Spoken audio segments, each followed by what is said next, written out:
श्रीराम समर्थ। मे एक, कोणत्याही कृतीत हेतू शुद्ध पाहिजे।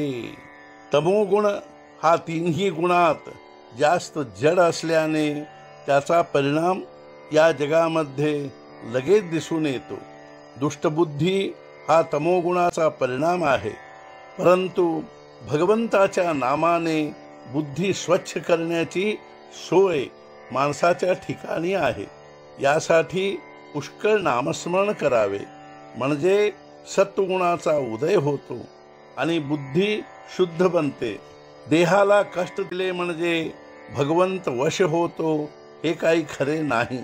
तसे जर असते तर रस्त्यात उन्हामध्ये खडी फोडणाऱ्यांना भगवंत लवकर वश झाला असता। भगवंताचे लक्ष आपल्या देहापेक्षा मनाकडे असते।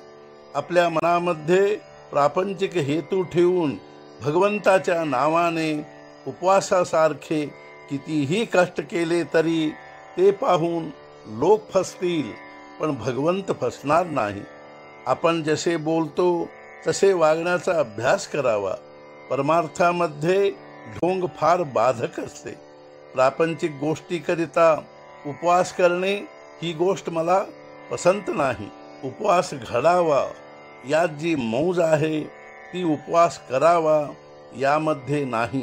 भगवंताच्या स्मरणामध्ये इतके तल्लीन व्हावे की आपण नेहमी त्याच्या जवळ वास करतो आहोत असे मनाला वाटावे। मग देहाने अन्न खाल्ले म्हणून कुठे बिघडले।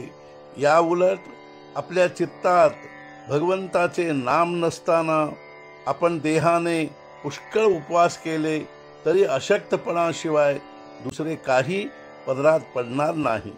काही लोक वेडे असतात, त्यांना आपण उपास तापास कशासाठी करतो आहोत हे समजत नाही।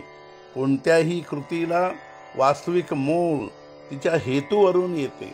हेतू शुद्ध असून एखाद्या वेळी कृती बरी नसली तरी भगवंताच्या घरी चालते, पण हेतू चांगला नसून कृती मात्र फार चांगली असली तरी भगवंत त्यापासून दूरच राहतो। माणसाने केलेला उपवास निष्काम असून तो केवळ भगवंताच्या स्मरणात राहावे म्हणून केलेला असला तर फारच उत्तम आहे। निष्काम कर्माचे फार फार महत्त्व आहे।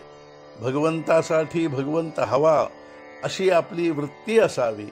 किंबहुना नाम घेत असताना प्रत्यक्ष भगवंत समोर उभा ठाकला आणि तुला काय पाहिजे असे त्याने विचारले तर तुझे नामच मला दे हे त्याच्याजवळ मागणे याचे नाव निष्कामता होय। कारण रूपाने व्यक्त झालेला भगवंत केव्हा तरी नाहीसा होईल, पण त्याचे नाम मात्र अखंड टिकेल आणि त्याचे नाम घेतले की त्याला आपल्याकडे येणे जरूर आहे। म्हणून देहाला कष्ट देण्याच्या भानगडीत न पडता भगवंतासाठीच नाम घेत असावे। त्याची कृपा झाल्याशिवाय राहणार नाही। आजचा मुख्य विचार, जेथे नाम तेथे राम हा ठेवावा विश्वास। कृपा करी रघुनाथ खास। सद्गुरुनाथ महाराज की जय। जय जय रघुवीर समर्थ।